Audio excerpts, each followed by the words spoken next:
Welcome everyone to CG's 192nd seminar, and we once again welcome Shailendra Mehta from India, who's going to present to us today on the provocative topic of why are US universities so good? Before I introduce Shailendra, let me take you through the webinar protocols. Remember that the webinar is being recorded and will be posted online on the CG website within the next 48 hours or so, and available for all time on YouTube, as long as there's a YouTube, that is.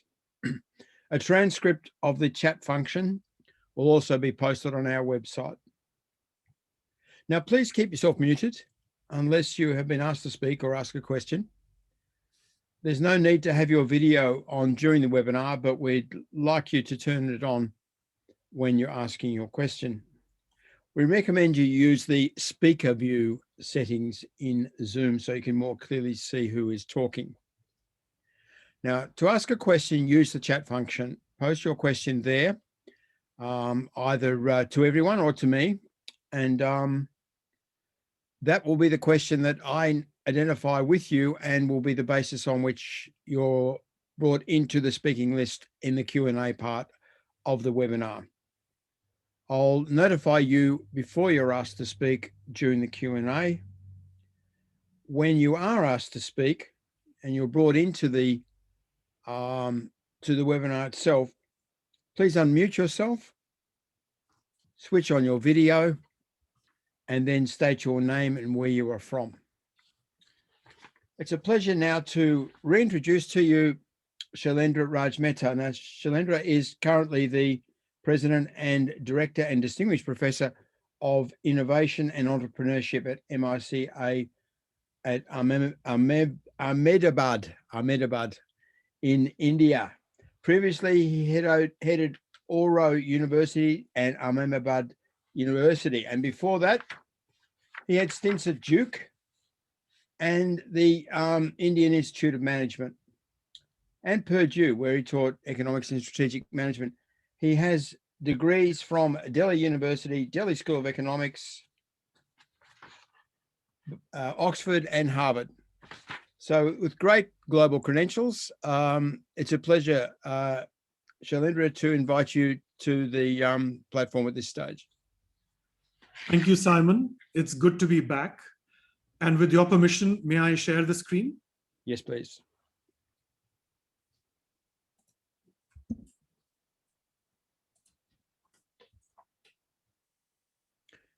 Good, we can see that, Shailendra, thank you. Okay. Okay.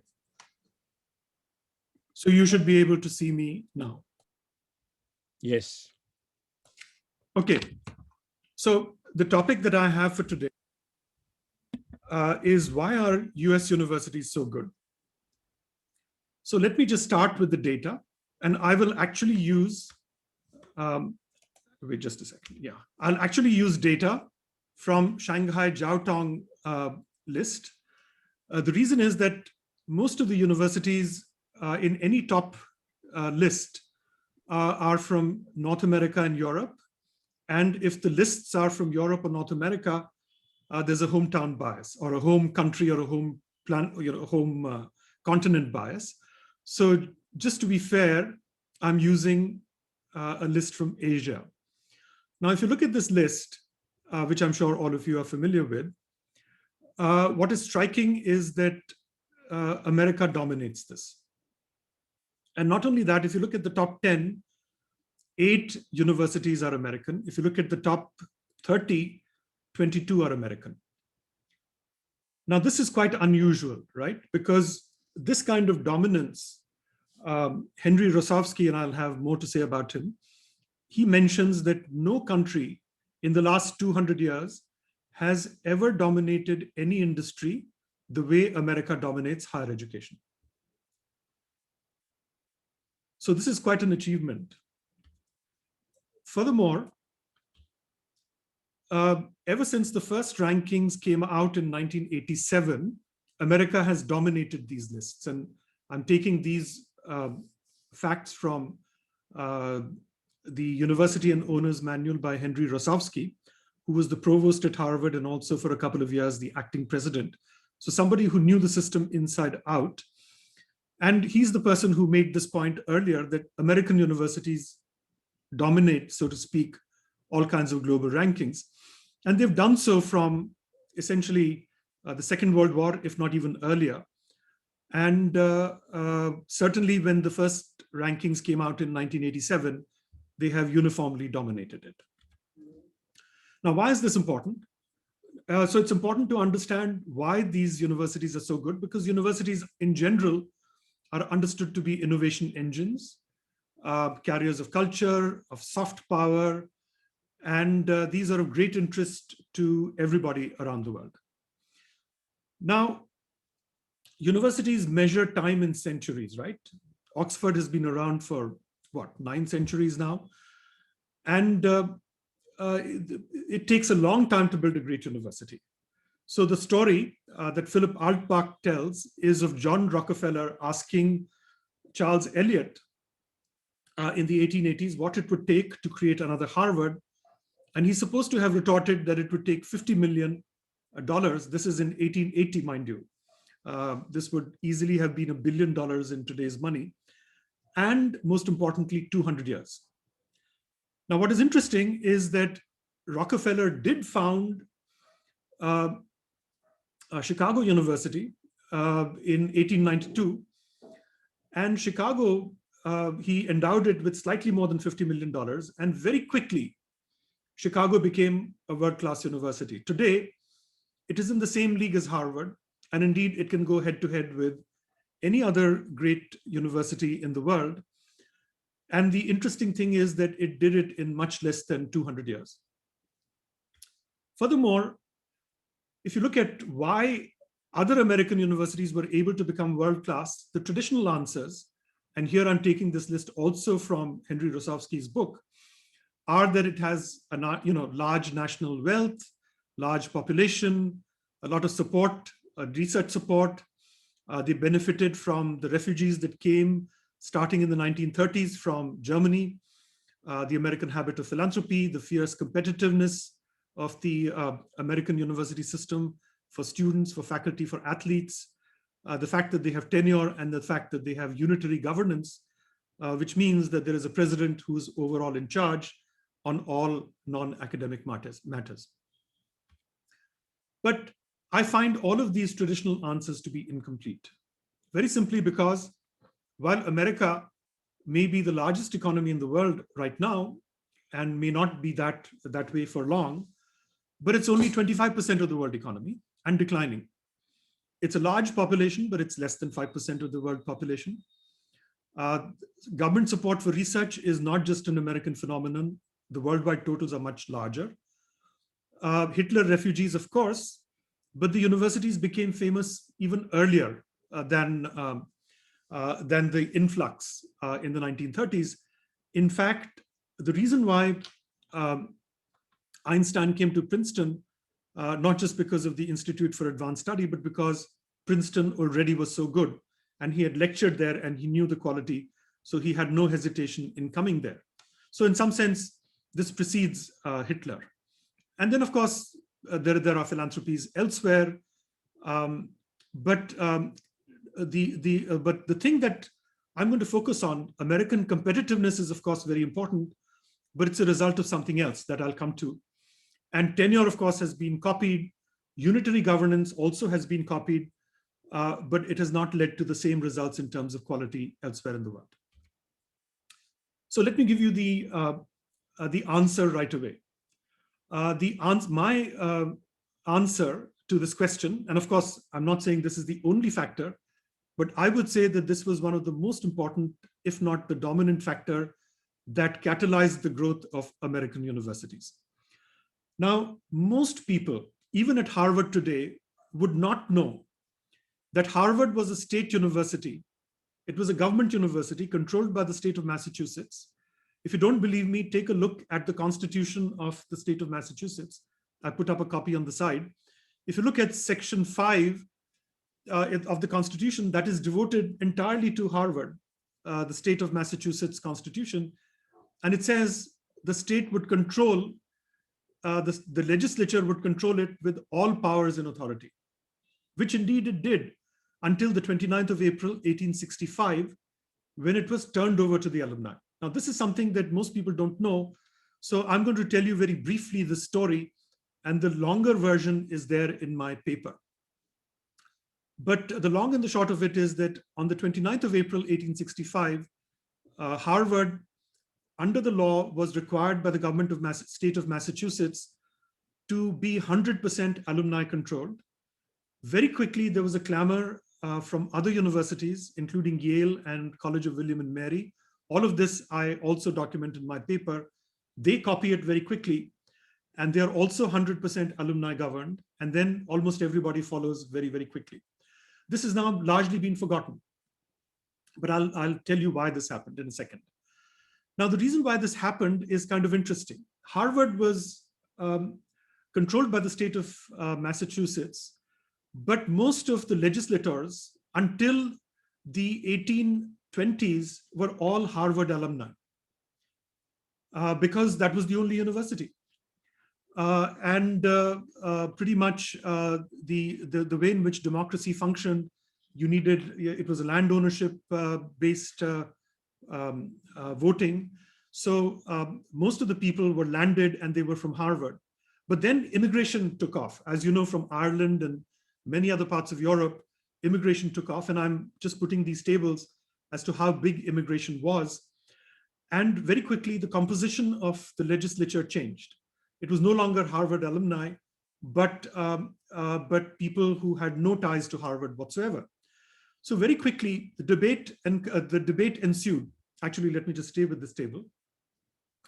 A major debate then ensued. Essentially, the new legislature or the new composition of the legislature said, why is Harvard even necessary? They're teaching all the wrong things. They teach classics, they teach theology, they don't teach the useful arts. So why do we even need to support Harvard? So basically, there's a fierce resistance that develops. And essentially, you can see this in the next table, that right around the 1840s or so, the percentage of alumni who come to board meetings at Harvard falls dramatically.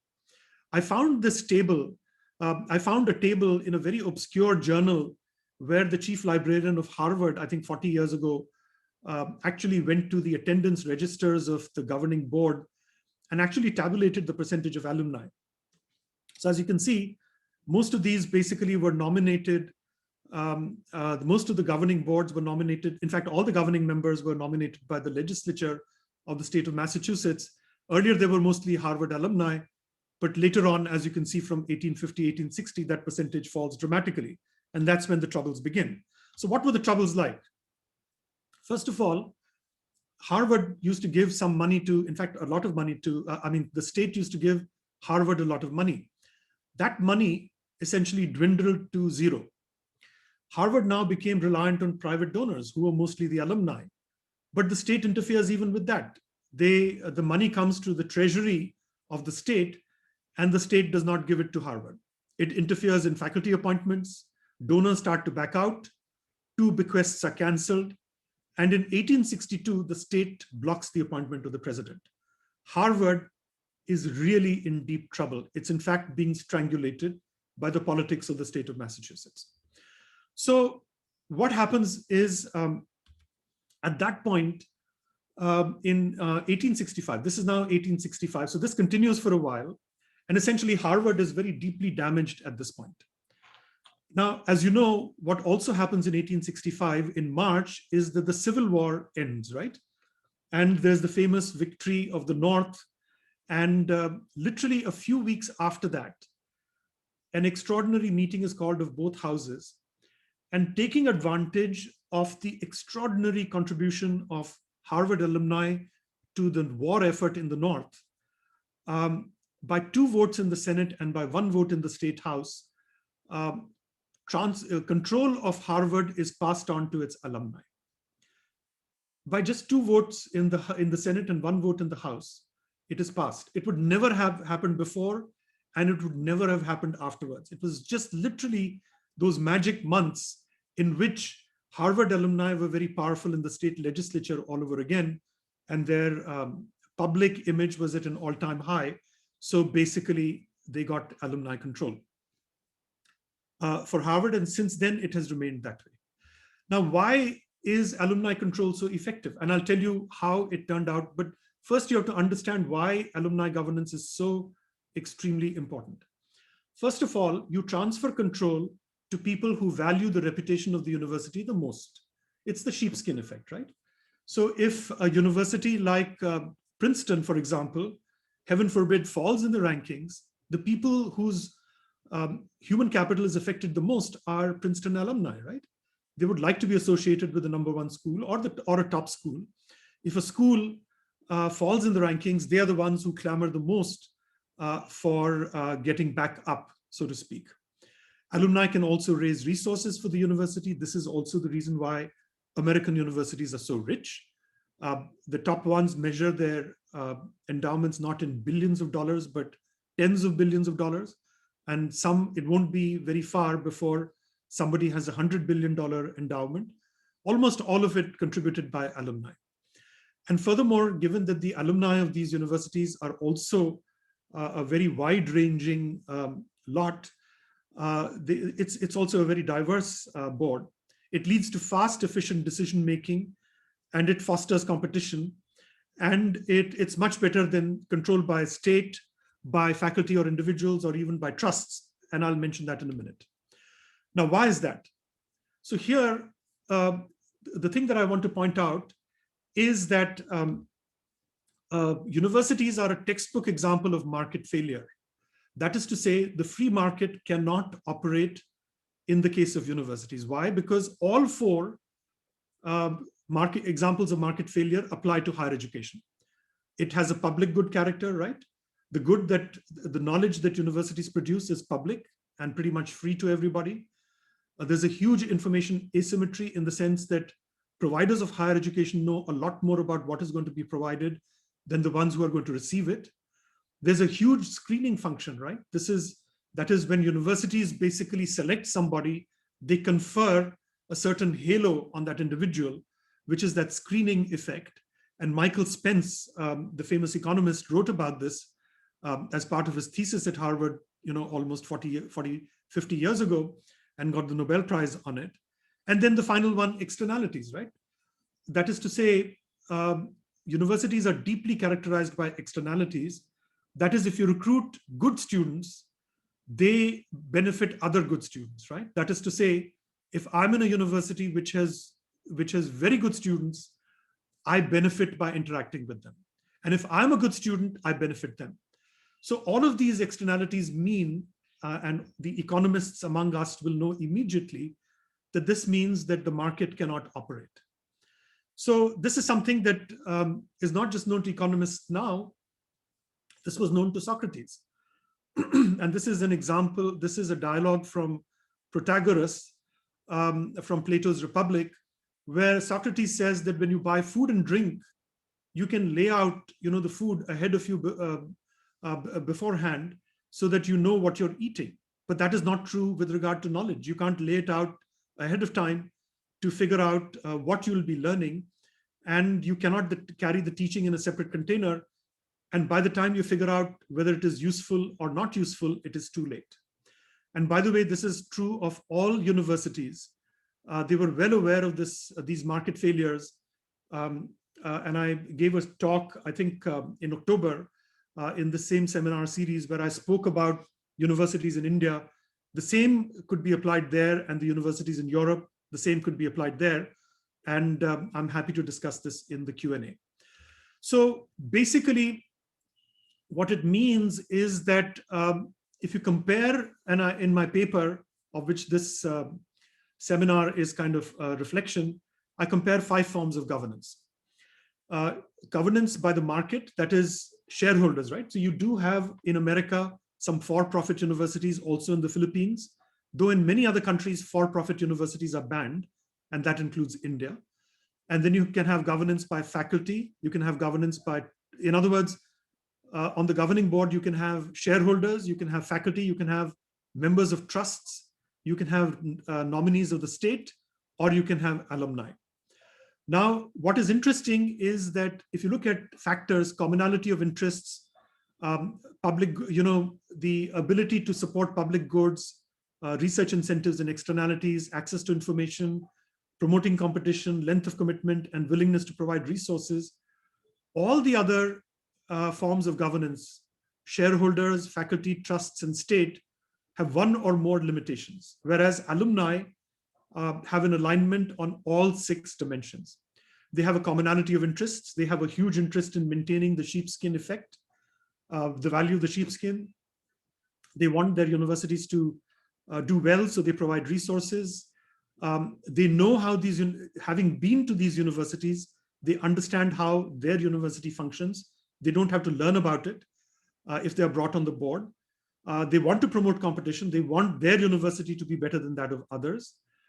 They obviously have a huge length of commitment. As long as they're alive, they will be known typically as graduate of a particular university. So they want to be committed to this university pretty much for their entire adult life. And they're able and willing to provide resources. So alumni provides a high alignment of interests on all dimensions as compared to the others. By contrast, for-profit universities, by the way, this is something that I'm going to point out in a book that I'm writing on the history of universities. In the 2600-year history of universities, first in India, then in Europe, and then in North America, there has never been a for-profit university that has ever amounted to anything because of these instances of market failure.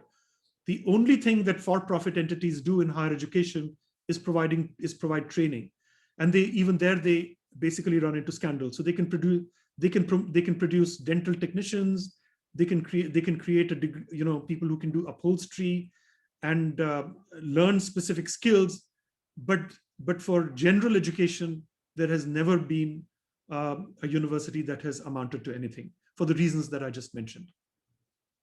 So why does alumni governance work? So another way of thinking about this is that in politics, people compete for power. In the marketplace, firms compete for profit. But when you bring in alumni governance, as happened in the United States, essentially alumni compete for prestige. So it's Yale alumni who are competing against Harvard alumni or Princeton alumni. It's Purdue alumni who are competing against Northwestern alumni. It is Stanford alumni who are competing against Berkeley alumni. And they're all competing against each other for faculty, for students, and athletes. So basically, another way of looking at, and just in a minute, I'll share the data with you. But if you look at another classification, for-profit, not-for-profit, private, and public, obviously, private for-profit universities, as I mentioned to you, you don't find any notable university in the history of universities for the reasons that I observed. In the United States, you have Apollo, DeVry, and University of Phoenix, but they are mainly training schools. And as I said, they are against the law in many countries, especially in India. A for-profit public university is an oxymoron, not observed in practice. But not-for-profit can be both private and public. And in the United States, basically both exist. And in the private sector, you can have control either by alumni, as is the case with Harvard, or with a self-perpetuating trust, which is the case, for example, with Notre Dame and Brigham Young University, or you can have control by the faculty, which was the case at Columbia until the 1920s, but now this is not found anywhere. That is where faculty are on the governing board. And there's a reason for it. Bringing faculty on the governing board is like bringing in insider trading. Essentially, because it's like you're giving control of the endowment to people who have an interest in eating it all up, which is what they did at Columbia. Columbia was, until the 1920s, the richest university in the world because it had the land that were given by the king, which in New York, but the faculty pretty much ate it all up. And only in the 1920s did they have alumni control. And then Columbia essentially began its journey towards greatness once more. And then, of course, public universities. America has a huge public sector where you can have control by state and some representation by faculty, but mostly very little faculty control. So some mix of alumni and state, and there is delegated control there. I'll talk about this when we talk about the data. Okay, so now the data. So I'm sharing this data. In an earlier version of this paper, I had also shared data from earlier years, but this is data from 2020. We just compiled this just a few weeks ago. So I'm sharing this kind of hot off the press.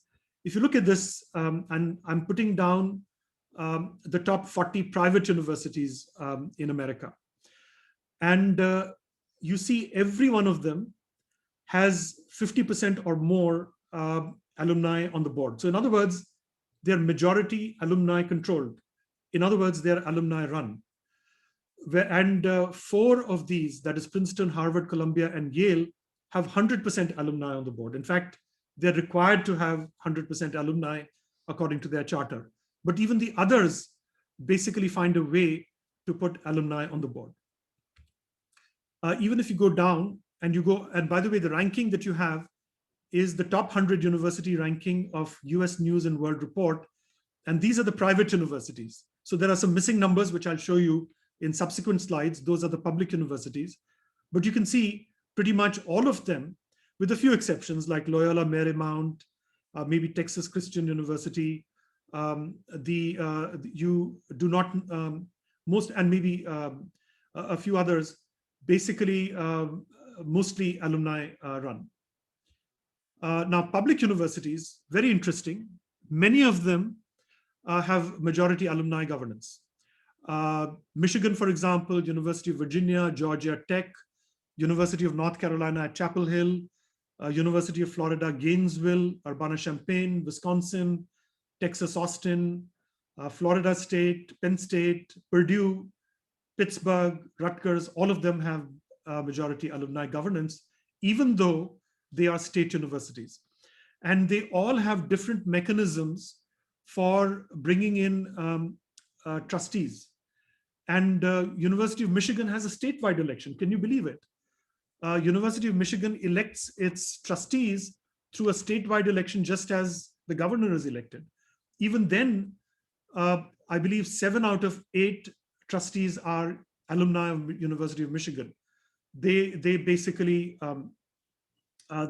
find a place there.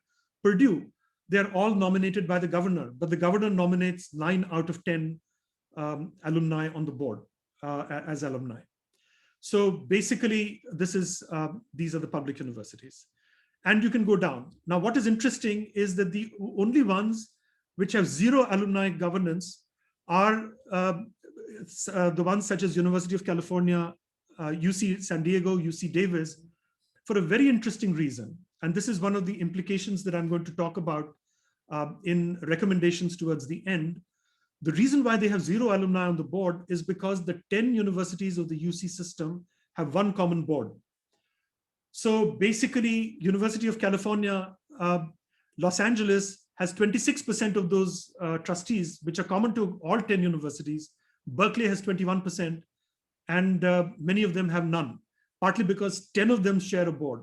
So one of the things that I'm going to recommend as part of this study is that it'll be much better for these 10 universities, many of whom are world-class, to have a separate board. It'll create a much better bonding between the alumni and the institutions. It'll create much better governance there, and it'll raise much more by way of resources, especially in these resource-constrained times. So very quickly, I won't take you through this. In an earlier paper, I've not done this for the latest data. I actually did a statistical regression analysis where I regressed quality, which was defined as higher selectivity or greater endowment per capita, and basically higher percentage of alumni on the board was associated with higher rank or higher prestige. And we can talk about this if there is interest. And then, so basically, what I argue as part of this, so some implications, and then I'll conclude, and then hopefully we can have half an hour for Q&A. So very quickly, first of all, one implication of this line of research is that it explains something that people even in the United States, and especially outside of the United States, have struggled to explain, is why is it that universities in the United States are so sports crazy? whether they are public or private, religious or non-religious, they all have, all good ones, all universities, in fact, have football teams, basketball teams, and baseball teams, even lacrosse teams, and they all compete very vigorously. The reason is that sports are a way for these universities to bind their alumni. Remember, alumni are very important in the scheme of things in these universities. So it's through sports that they bind them to the alumni. And this is the reason why occasionally provosts are sick of sports programs. They think that they interfere with learning, that when they admit athletes, they have to lower the standards. So University of Chicago famously banned its football team. University of Chicago very quickly became one of the top research universities in the world and had a bigger endowment than Harvard, endowed by Rockefeller. And they were on their way to becoming unquestionably the biggest, the best research university in the world, overtaking Harvard, when they made a blunder. They basically, the president of Chicago essentially said that athletes interfere with learning and athletics interferes with learning. So he banned all sports at Chicago. Disaster. Essentially, the whole alumni engagement came to a grinding halt. The fundraising came to a grinding halt. It fell more and more behind Harvard and other universities, which had a very close tie with alumni because of sports. And I think after a couple of decades, they brought it back. But things were not the same ever again, as it were. And then the second implication, which I've already mentioned, is that I strongly recommend that the great public university system in the United States, I was part of one for 16 years when I taught at Purdue, I think they would become even better if they abolish common boards. Purdue, luckily, has a separate board. It does not share it with anybody else. But University of Iowa, for example, doesn't. Michigan State does not. University of California does not. The University of Texas system, I think 14 campuses share a common board. I believe all of these should be separated out. And furthermore, my final implication is that the rest of the world should take this governance form very seriously. I've, in an earlier version of the paper, which I presented in France, it started a debate there. It started a debate in India as well. In India, the government of India has successfully implemented this model in the Indian Institutes of Management bill. And we're trying to see if this can be implemented more broadly. But that's basically what I had to say. So Simon, may I turn it back to you? Thanks, Shailendra. Thanks very much. That was very interesting and very well presented, of course. Good data and good slides. Can I ask you a couple of questions before we get into the rest of the Q&A? First, alumni governance, 100% at the peak of the US system.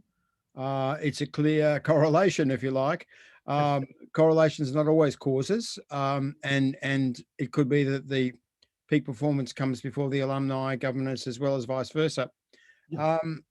So are there any downsides? I mean, are there potential limitations created by 100% or 90% alumni governance? And the big question, I think, for the webinar, how general is this lesson, beyond the top tier in the US, where the alumni, of course, have got tremendous social catch-it and economic resources at their own personal disposal? And how general is it beyond the US to other countries? I mean, you've talked about France. I mean, a country with, substantially similar in many ways to the United States. But how general is it for India, for China, for Africa? It would be completely universally applicable, not just for India, China, and Africa, but also for Britain.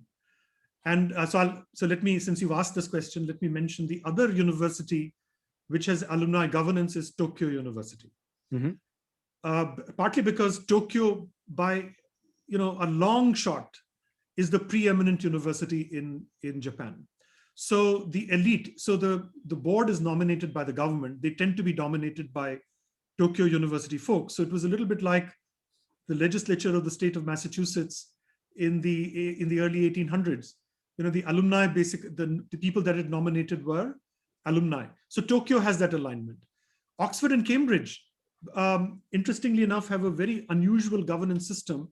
The entire academic and the entire teaching and the non-teaching staff can be the court, right? Almost 4,000 people sit on the governing boards of Oxford and Cambridge. Most of them tend to be people with Oxford and Cambridge degrees. In fact, so there is a huge alumni representation there as well, which tends to align incentives very nicely. They take good care, the boards take good care of the institutions, because, so Oxbridge and Tokyo are the other examples where kind of for historical reasons, there is some alignment with alumni. But I would argue that all universities should move towards this. So what could be the potential downsides? Let me address them. The most important downside would be, number one, that the diversity may be affected. But today, the universities, all the great universities of the world are very diverse. Women in particular are now becoming the majority of the students pretty much worldwide. It's happening in India, it's happening in Europe, it's certainly happening in China. So diversity comes there, all kinds of diversity. So every form of diversity that you would want already exists in the alumni base of these great universities. So I would suggest that all of them should move in that direction. Now, what could be the downside? The downside could be that if a group of alumni take control of the board, then you could have a clique taking over. So you have to be somewhat careful. So, and especially if you're a new university, as you know, India is creating universities by the bucket load. Initially, alumni governance will not work for the first 20 years. So what you do, what I recommend, which is what some of the new institutions in India are doing, is that they're creating advisory boards. So they bring in recent alumni, recent graduates to come and serve on the advisory boards. And then over a period of 5 or 10 years, they sort of train them. And then as they become more eminent and more experienced, they are then brought back onto the board. And gradually the board increases the percentage of alumni. So Simon, I would argue that this is a great way to increase the quality of decision-making at the board level, the quality of information flows, and the quality of fund flows at the top. So I would unhesitatingly recommend this throughout the world, with those two caveats, that you'd have to wait for at least 20 years after the founding of the university. And at least in the initial years, make sure that no clique takes over the governing board. Easier said than done, that last one, but I take the point. And of course, you need a lag time before you can implement a system like this. Yeah. You have to have alumni, and you have to have alumni with sufficient social weight, I think. Right. Now, we'll bring in Hongwei Gu first, and Hongwei will be followed by Lee Rensimer. Hi, I'm Hongwei. I'm from Oxford. My question is, aside from the fact that US universities are very good, as you say in your talk, how are US institutions plan to address the challenge of declining enrollment of international students? Thank you very much. Right. I think I think that is somewhat different from the topic that I have today, but I think these universities have a very large alumni base, and they have a lot of goodwill around the world. They are manifestations. All good universities manifest soft power.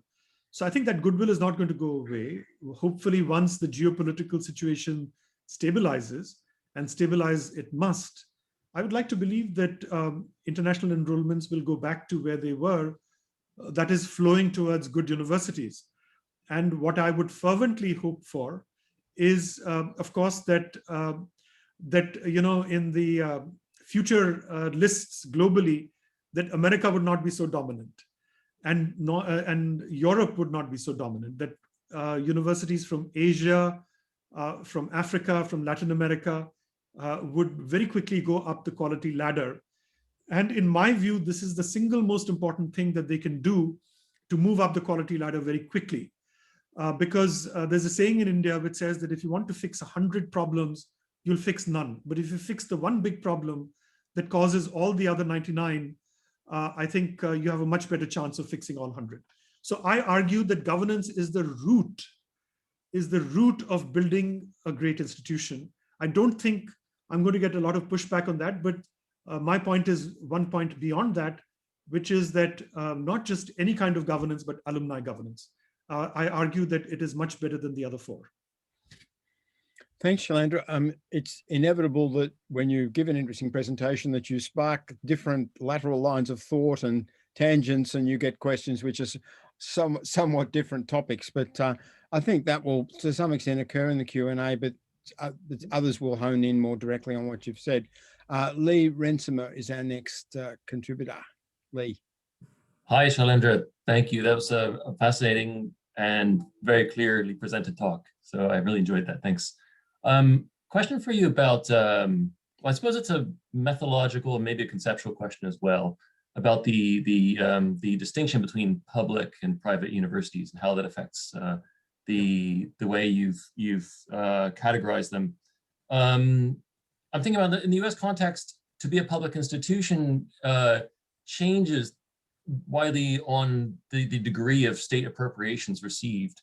Thinking about my own alma mater, Penn State University, that it's been debated about whether it isn't truly a public university, because the amount of state appropriations has gone down over the decades, and that has an effect on the number of state-appointed board members. And so increasingly the board is made up of private individuals. So I just wondered if that changes things for you in the analysis in some way.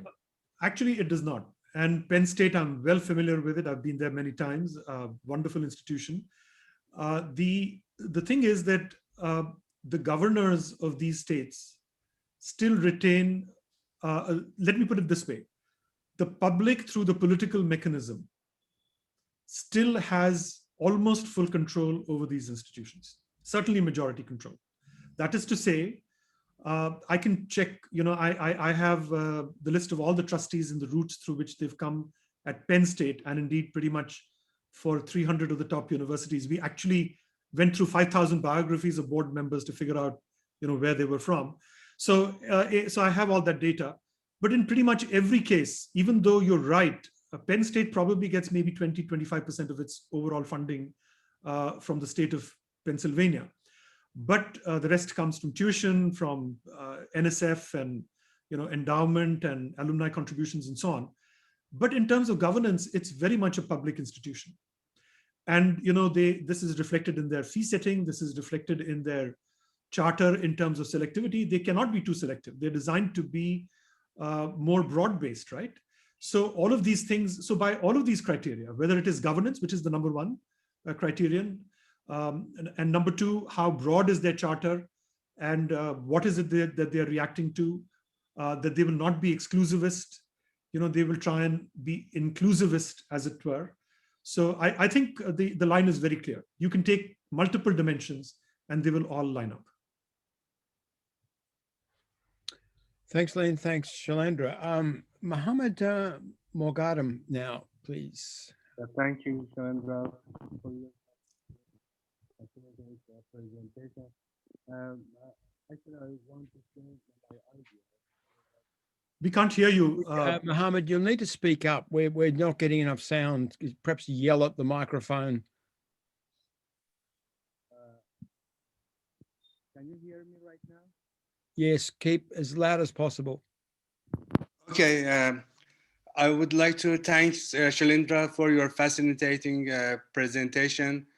My point is that actually the ecosystem which make it possible for university to have participatory governance, yes, to engage alumni, to engage a student, to engage private sector in their programs, has a most important, actually is a most important driver forces to categorize American university as a top university and prestigious university in the world. Yes. I just want to share this idea that ecosystem which make it to have a participatory governance has maybe more important role rather than only put emphasis on the alumni engagement. Thank you. I think you're absolutely right. There's a wonderful ecosystem that surrounds, like a penumbra, every great university, right? Not just in the United States, but worldwide. But I believe that engagement with all stakeholders is deeply enhanced by putting alumni on the governance. Think about it. Alumni are very good bridges to the state, right? Number one. They're very good bridges, obviously, to students, partly because they also give alumni preference in admissions, right? They're also very good bridges to the broader community. So in other words, alumni engagement, there are many ways in which you can engage with the community, but alumni engagement is a particularly good way to do so.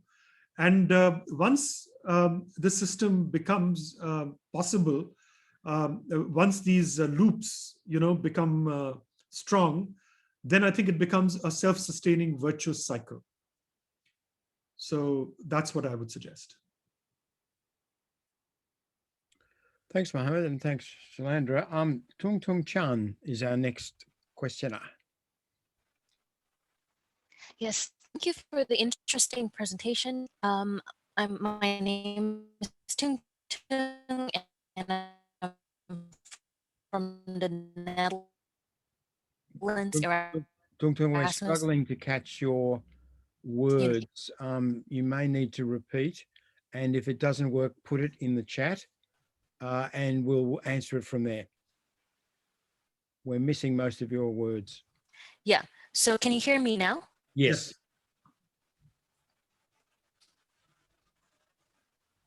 Yes. So can the success of the alumni governance be explained via mimetic isoformism, which is an organizational theory that says organizations are imitating each other? And so if eventually all university would follow this model, wouldn't we reproduce and reinforce social inequality and hinder social mobility? So that's sort of my question. Yeah. Right. You're absolutely right. One part of the mimesis, if I may say so, was very much there, right? The moment Harvard implemented alumni governance, in my paper, I talk about, there was a vigorous debate that ensued in the United States in the Eastern Seaboard. A lot of it in the pages of Harper's magazine. Harper's still survives today, of course, in a very different form, but on the pages of Harper's magazine, the Yale alumni basically were clamoring to get representation on the board. So they essentially petitioned the state of Connecticut that, take your legislators out, put us in, we will take Yale to greater heights. So that's how it happened. And then, of course, when University of Michigan was set up and all the other great universities were set up, they didn't have formal roles for alumni, but informally, that is what happened anyway. So yes, there was very explicit mimesis, and they definitely copied each other. I think that was a force for the good. Now, whether it created a kind of elitism, I would say that it's actually the opposite, right? What these universities, especially in recent years, have done, especially post-war, especially post-60s, is that they have dramatically increased the funding for people from the hitherto marginalized sections to come and get that elite education. So these universities are no longer bastions of privilege in the sense that, they are there just for the children of alumni.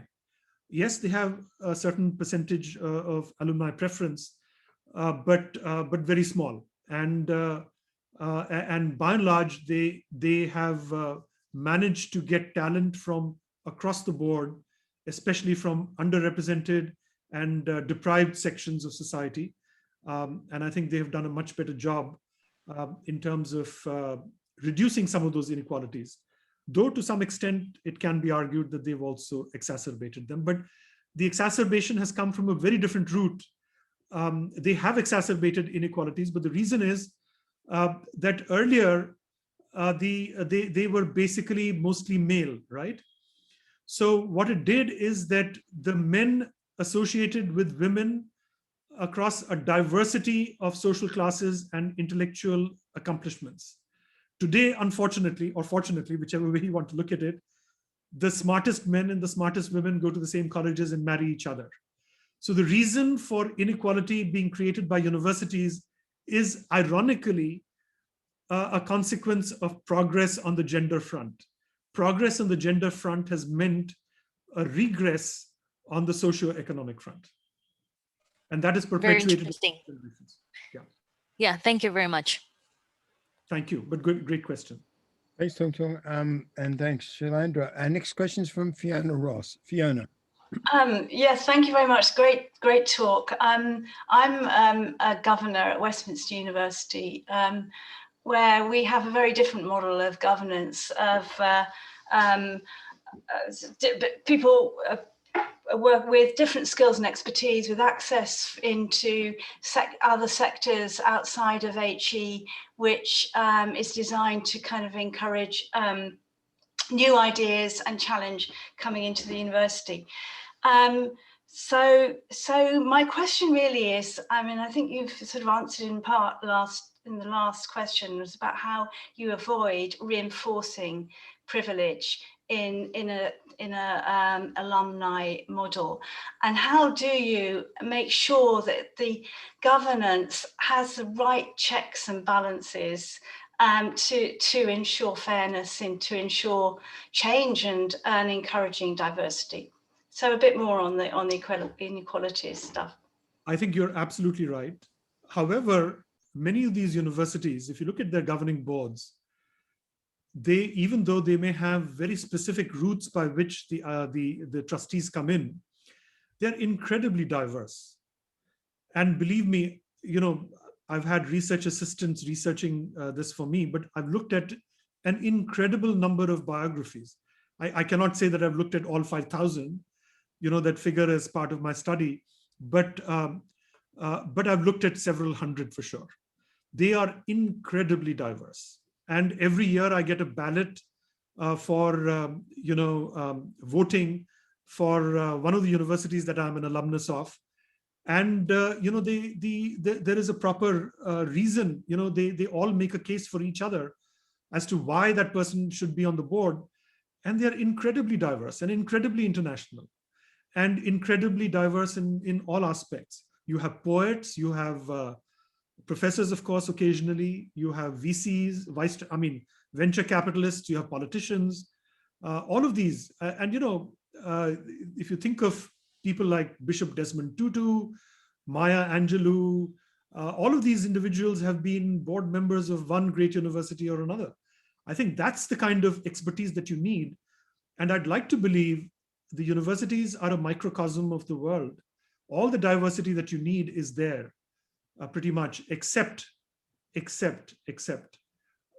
diversity intellectually. I mean, by definition, great universities have to be, by definition, be very selective intellectually. So it comes with a certain cognitive capability that we academics completely understand. And much as we would like to get away from it, we absolutely cannot do so, because that's kind of, by definition, something that we have to work with. Thanks, Shailendra, and thanks, Fiona. Mutia Al-Nimrat is the next questioner. Mutia. It has been in the chat a couple of times, not there. If Mutia doesn't come in quickly, I'm going to bring in Rosemary Deem. Rosemary.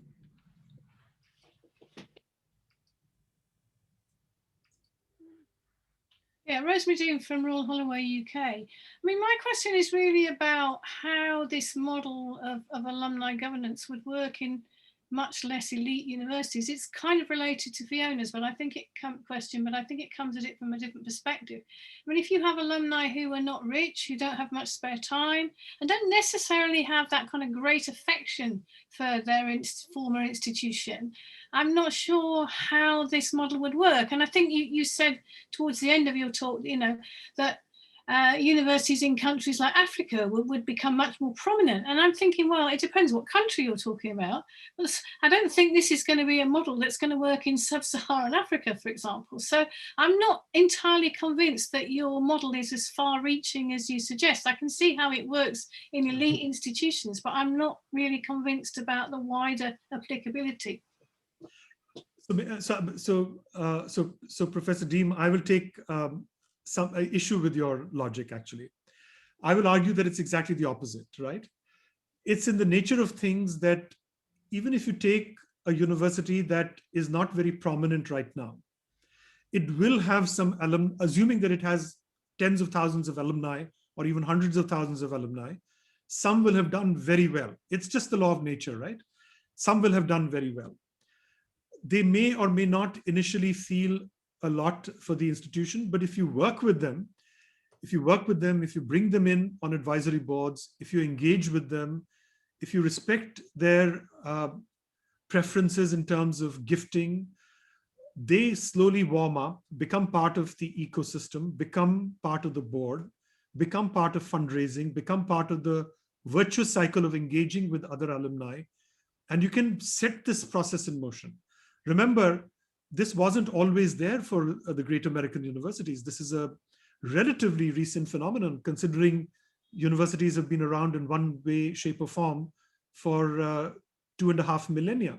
So therefore, I believe this will especially have an impact on the not so well-known universities. This is the only chance, I believe. I cannot see any other way for these universities to find a huge influx of capital, and more importantly, better governance. Remember, bringing alumni on the board will also align, because of the sheepskin effect, the governance issues, right? So better governance, better funding, better connect, and better information flows, all of these will happen, and that can only lead to good things. And I'm going to argue that while candidates, the Asian universities in particular, the ones in Singapore, Hong Kong, even in China, are ripe now for alumni governance, I would say even sub-Saharan Africa, they have some very bright individuals who've done extraordinarily well.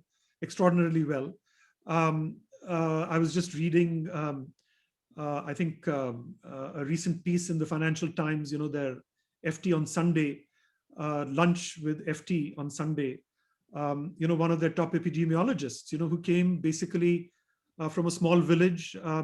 He's one of the top epidemiologists in the world, obviously must be the alum of some university there. And he's the kind of person that he's not going to agree immediately, but he's the person that you have to sort of literally spend a couple of years trying to persuade him to come on the board. But once he does, believe me, it'll transform, like a surge of electricity, the whole ecosystem. That's basically, so if he then brings along, other alumni with him, men and women from sub-Saharan Africa, they will very quickly bring the dynamism to bear.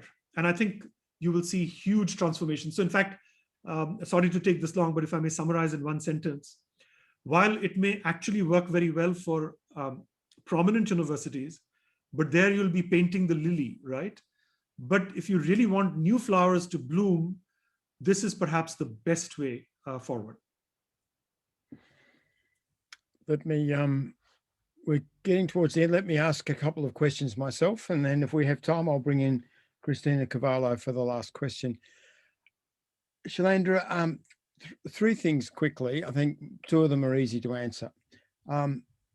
First, are there any other social institutions that this model might apply to? I'm thinking maybe of great hospitals, for example. Former users or potential future users could in some way be constituted as a governing force in great hospitals. But are there any other kinds of social institution there where this sort of pattern of governance could be installed?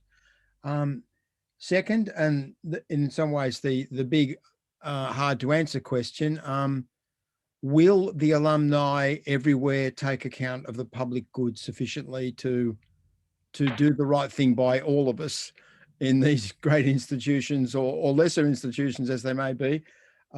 that larger issue of the public good, I mean, which we entrust to the state in some circumstances with perhaps questionable outcomes. You know, can we be sure the alumni will do a better job than anyone else in looking after the public good? And the third one is the one that intrigues me personally. Sometimes really big strategic reorientations are needed. I mean, I think David Law is pointing towards this as well in his question in the chat. I'm thinking of John Sexton and NYU in Shanghai, you know, and in Abu Dhabi. Sexton said, okay, if we're going to become a better university, stronger university in the world and in the United States, we're going to become a top university to match the fact that New York is a top city, then we need to do something really different and special. And becoming the first really global university with a multi-campus structure that spans US, Middle East, China will be a way to do that. And he pushed that through with a lot of difficulty against the faculty. And eventually that's what brought him down as president. But he was able to achieve this multi-country structure, which is extraordinarily good, I think, in many ways, if it can survive. It may not survive in the Middle East where it depends on, you know, the prince's continued funding. But I think in China, it may well become an important bridge long term, you know, between these two very different worlds. I mean, if the alumni had said, no, that's too high risk, your focus is New York, what are you doing? It would have been blocked. And I think it's quite likely the alumni would have blocked it in NYU. That seems to me a fundamental, I suppose, limitation of the model. So that's three things. Are there other social institutions that can do it? What about the public good, the big elephant in the room? And what about the big strategic reorientation? Yes, I'll give you definitive answers on all three. So first of all, remember, I said that I'm proposing a new form of competition, which also I don't think I have seen anywhere else, which is competition for prestige, right? So we understand competition for power. We understand competition for profit. That is politics and economics for you, if you will. What I'm suggesting is that this is competition for prestige amongst alumni. And that is why it works extraordinarily well. That's why these universities, through their boards, compete across the board for students, for faculty, for athletes. So I believe the same model can be used throughout the not-for-profit sector, because there bringing in competition is always a challenge. So whether you do it through the alumni route or some other beneficiary route, you know, so in other words, alumni beneficiaries, quote unquote, I think that would be something very nice. I think that's a very nice implication, Simon, that you've drawn. Number one. Number two, yes, if you're not careful, you can get the wrong alumni on the board. Alumni who would want to take over as a clique, who would want to take over the university for their own private narrow interests. That has happened in other parts of the world, not by alumni, but by other groups. So that is very much a danger. So therefore, anybody who is venturing in this direction, I would say, spend a couple of years training your alumni to understand the nuances before they come on the board. And the first person and the first couple of people that you bring on the board should be public spirited individuals. And once you have them, then the virtuous cycle will emanate from there. But if you get wrong people initially, it can crash the whole model. So you have to be a little careful. But once you seed it appropriately, you know, the ecosystem will build itself. And then finally, John Sexton.